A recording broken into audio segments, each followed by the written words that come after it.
Kula, Monte Cristo, Tři mušketýři nebo Kleopatra. K úspěšným českým muzikálům se teď přidá další. Muzikál o proslulém alchymistovi a mágovi, který se narodil v Anglii, slávu získal na dvoře Rudolfa II.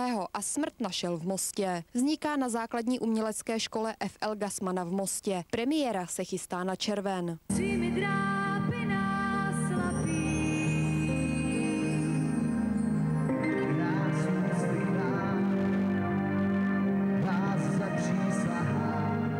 Muzikál, který je svým tématem úzce vázaný na Most, má pracovní název Magistr Kelly. Je dílem mosteckých tvůrců. Hudbu napsal Richard Řeřicha, texty Míra Kuželka a scénář Vlastimil Novák. To téma se mi jako i celkově líbilo. Vůbec rudolfická doba je zajímavá doba, plná dramatických událostí a proto jsme do toho šli.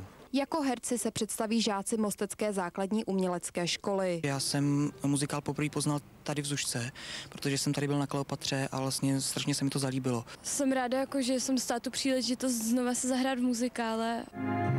Patřím právě vám, smutky dnů se rozplynou, čisté zůstanou. Hudba pro muzikál je už hotová. Podle návrhů se došívají kostýmy a probíhají pravidelné zkoušky tanečních čísel. Muzikál uvidí návštěvníci i na dni Magistra Kellyho, který proběhne v sobotu 18. června na hradě Hněvín v Mostě.